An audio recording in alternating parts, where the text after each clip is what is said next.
ನಮಸ್ಕಾರ ಸ್ನೇಹಿತರೆ, ನಾನು ನಿಮ್ಮ ಪ್ರೀತಿಯ ಜಿಮ್ ರವಿ, ಅಂತಾರಾಷ್ಟ್ರೀಯ ಕ್ರೀಡಾಪಟು, ಏಕಲವ್ಯ ರಾಜ್ಯ ಪ್ರಶಸ್ತಿ ವಿಜೇತ, ದಕ್ಷಿಣ ಭಾರತ ಚಲನಚಿತ್ರ ನಟ. ಚಾಮುಂಡೇಶ್ವರಿ ಆಶೀರ್ವಾದವನ್ನು ಪಡೆದು ಸ್ನೇಹಿತರೆ,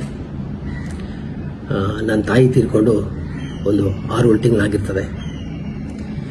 ನಮ್ಮಪ್ಪ ನನ್ನ ಹತ್ರ ಕೇಳ್ತಾರೆ ಕಾಶಿ ಯಾತ್ರೆ ಮಾಡಿಸು ಅಂತ. ಖಂಡಿತ ಕಳಿಸ್ತೀನಪ್ಪ ಅಂತ ಹೇಳ್ತೀನಿ. ಕಾರಣ ನನಗೂ ದುಡ್ಡಿನ ಪರಿಸ್ಥಿತಿ ತುಂಬ ಕೆಟ್ಟದಾಗಿರ್ತದೆ. ನಮ್ಮಪ್ಪ ಕಾಶಿಗೆ ಹೋಗ್ತೀನಿ ಅಂತ ಸಂಬಂಧಿಕರಿಗೆ, ಬಂಧುಗಳಿಗೆ ಎಲ್ಲರೂ ಹೇಳ್ಕೊಂಬಿಟ್ಟು ತುಂಬ ಖುಷಿಯಾಗಿರ್ತಾರೆ. ನಾನು ದುಡ್ಡೆಲ್ಲ ಅಡ್ಜಸ್ಟ್ ಮಾಡಿ ಕಾಶಿಗೆ ಹೋಗೋ ದಿವಸನೂ ಹತ್ರ ಬಂದುಬಿಡ್ತಾರೆ ಸ್ನೇಹಿತರೆ.